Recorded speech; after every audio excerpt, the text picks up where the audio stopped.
First, we would like to present the community center project in Talalla Matara.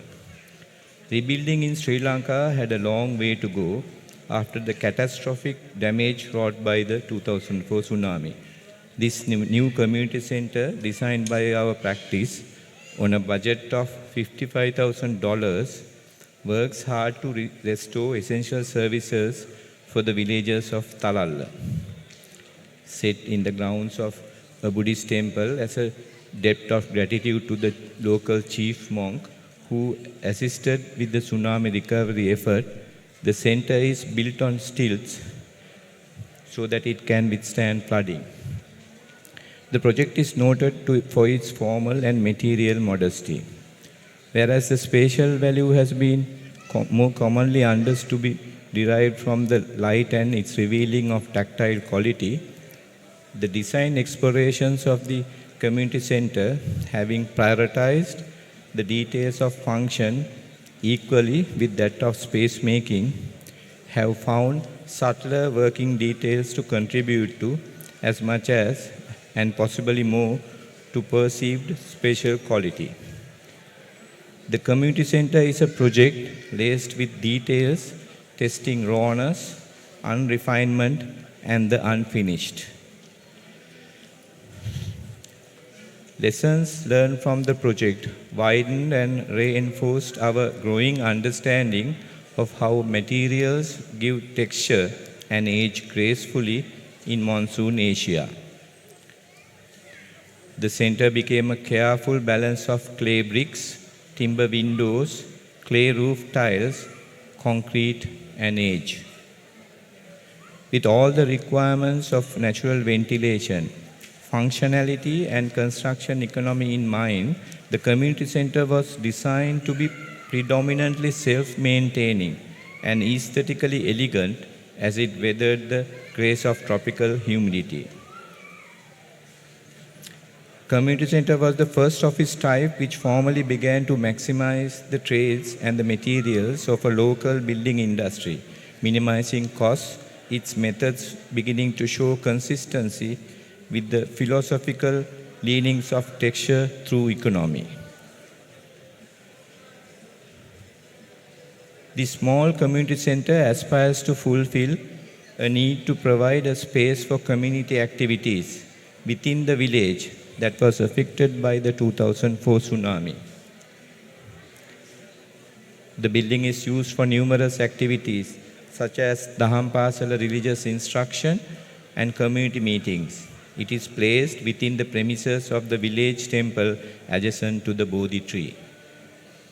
The concrete frame structure celebrates clear modernist references and visually dominates the aesthetic of the building with exposed brick wall panels and a traditional timber and terracotta tile roof. The palette of materials used is very simple but stands out amidst the lime wash buildings in the temple complex. Carefully detailed glazed window shutters, where such was needed, are designed to function without frames, and use of simple screens of vertical timber members under the eaves show concern for the frugal use of material, while they bring in very good quality of light and ventilation into the space. The high pitch of the roof keeps interior cool and also serves a secondary purpose of providing a space to insert a mezzanine in case of a latter need to expand. For the kind of rawness which was envisioned for the center, the principles of detail management became a challenge, a simple and effective way of maintaining construction economy. The idea of building's envelope being captured as part of its architecture had always felt more relevant from the view of construction economy and final aesthetics, and it was carried out to a reasonable effect. The narrative made distinctions between the textural and spatial qualities of each natural or constructed element in context. The structural order of the community center was designed to serve the purpose of finish with its enclosure. This complicity engages in the intelligent search for greater economy of means, a part of the entire process which as the product of work develop its under-constructed and less polished sense of finish. Thinking and making of architecture as it engages the specific context of its location are the formal elements of inquiry with regard to this work. As a second project, we would like to present a vocational training school, Kaitadi Jaffna, in the north of Sri Lanka, which was constructed after the 2 decades war ended. Jaffna Peninsula was under control of Sri Lanka government troops from 1996 during the decades-old war, but it was an isolated city due to the absence of a land supply route supplied only by sea and air. Result was a city living in a time capsule, isolated from the rest of the country. Almost 100 students were studying in highly dilapidated, decades-old residential buildings, not built for vocational educational purposes, with decaying timber structural clay tile roofs about to collapse. Under the German government-funded project, it was decided to demolish the decaying buildings and reconstruct new buildings, much suited to vocational educational purposes, relocating students temporarily.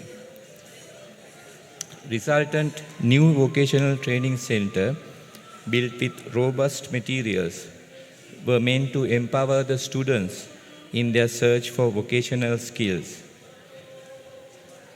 It was expected to fill in as a vocational training provider in the war-torn northern province, satisfying a vital need of a society lacking vocational skills after decades-old war, in turn help students to move up in the social ladder through vocational education. Architectural objective of the project was to build a robust vocational training center which can withstand years of wear and tear in the extreme weather conditions of Jaffna Peninsula, as well as to represent the function of a vocational training center. Selection of materials were primarily based on above requirement and resulted in the use of sturdy and heavy-duty materials such as cement bricks for walls, insulation sandwich zinc aluminum roof fill panels for roof, and black powder-coated glazed aluminum door and windows for doors and windows, which contributed to the monochrome, textured industrial aesthetic of the Finnish training center. The layout takes on a U-shape with two new buildings being connected by the existing double-story main building, thus creating an open-ended courtyard facing the lagoon, which draws in the much-needed winds from the lagoon into the buildings. Also, the layout is laid as to give prominence to the existing main building, making it the main axis and the binding element of the whole complex, as a respectful reminder to its past service to the VTA. This open-ended courtyard was paved with interlocking cement paving blocks, creating a place for interaction for students and enhancing the monochrome, textured, tactile quality of the space. Courtyard also retains two old margosa trees, providing the required softness to the otherwise rigid and robust built environment, as well as desired shelter from the harsh sun. Existing ground well in the middle of the courtyard was saved, considering the scarcity of water in the Jaffna Peninsula and the ban on the tube wells. Tiered stepped concrete open to sky pavilion for student morning assembly overlooking this paved courtyard was created for sense of enclosure of the courtyard space to be roofed at a later date by a lean-to roof in the second phase of the project. Insulation sandwich zinc aluminum roof panels were selected to replace the clay tile roof in the existing two-storied building on a steel structural skeletal framework replacing the decaying timber roof structure. As the final project, we would like to present German Tech North project we have done in Kilinochchi. Sri Lanka German Training Institute, Kilinochchi, Sri Lanka. After 3 decades of civil war, Sri Lanka's northern and eastern provinces were substantially devastated and destroyed, leaving thousands of inhabitants homeless, disabled and widowed, properties destroyed, with population which survived the violent war lacking any soft or hard skills. This lack of skills due to the decades-long drawn-out war negatively affected the reconstruction effort in the northern province, as skilled and semi-skilled workers had to be employed from the country's south, depriving northern population the vital opportunity to gain much-needed economic benefits from the construction effect. There's a small video that of the project. You can see the dry landscape, and onto your right-hand top corner, you can see the Iranamadu tank, and on the foreground, Indian housing scheme.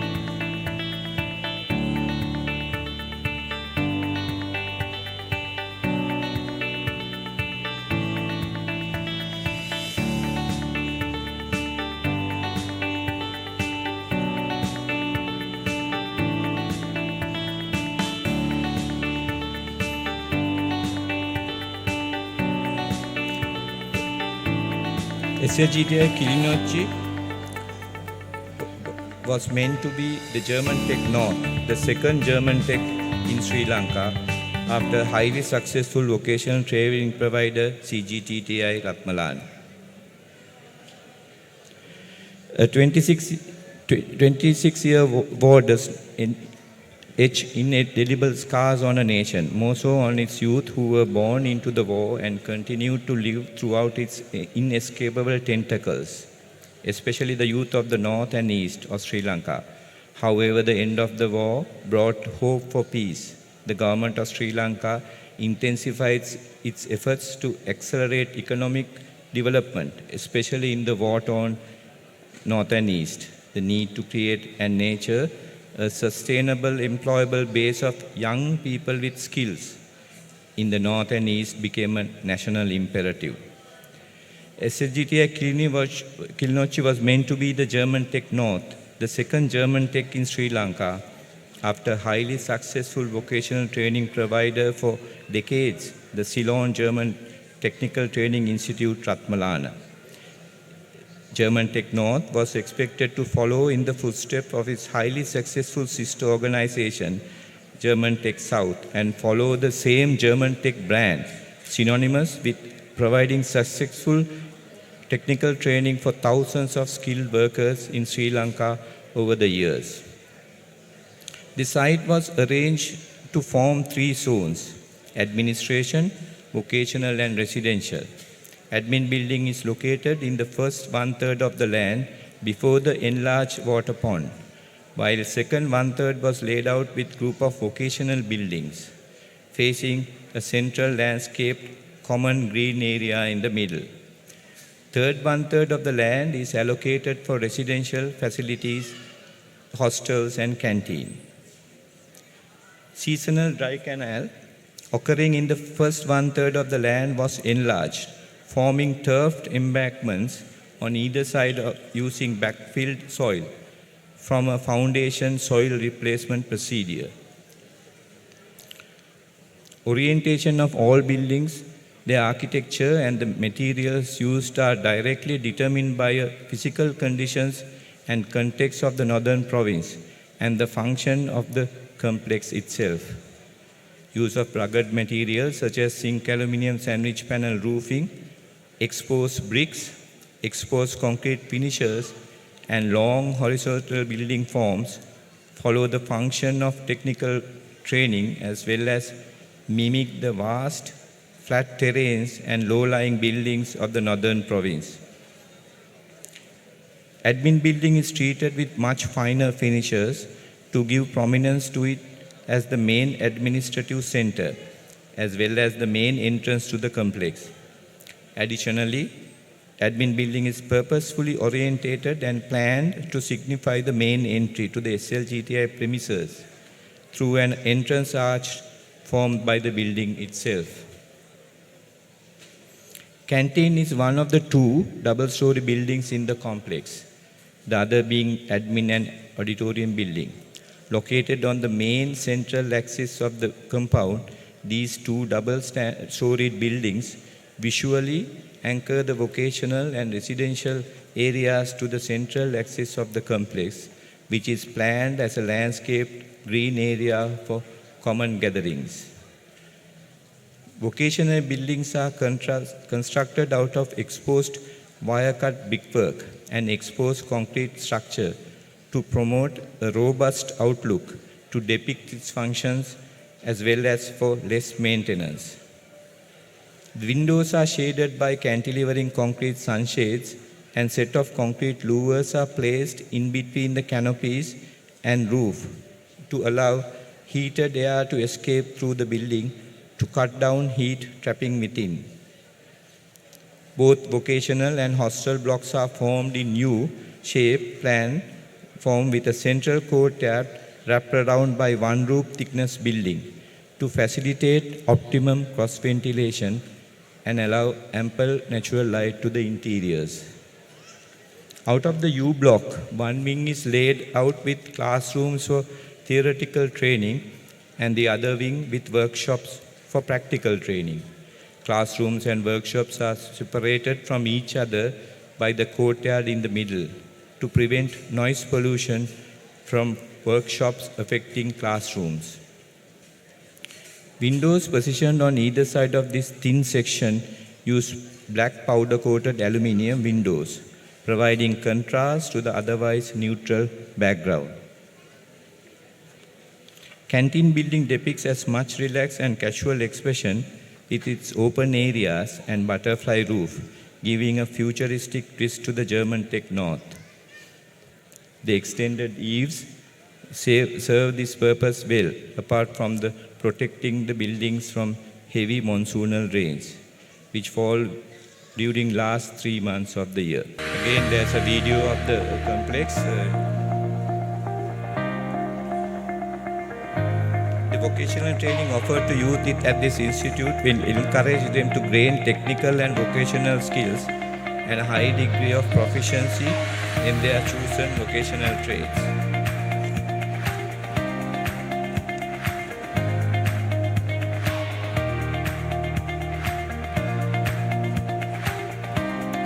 The canteen building, one of the two-story buildings in the complex, the other being the admin auditorium building.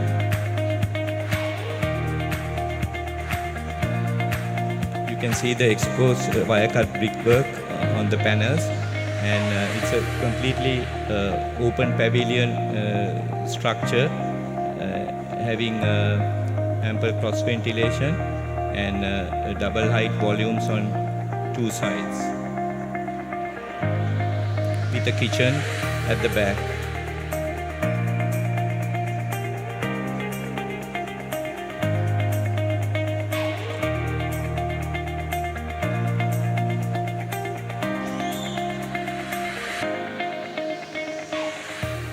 This is another video which shows the zoning of the compound. First 1/3 admin buildings, second 1/3 vocational educational buildings, and at the far end the residential and canteen building. And you can see the U shape of the buildings with an open-ended courtyard in the middle, and the two-story canteen building.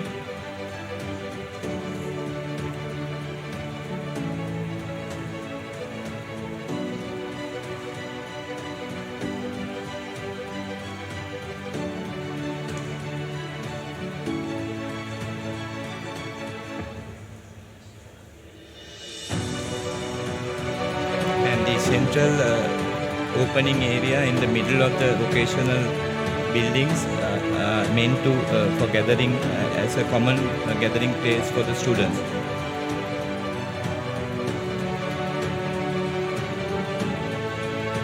And the hostel buildings are at the back.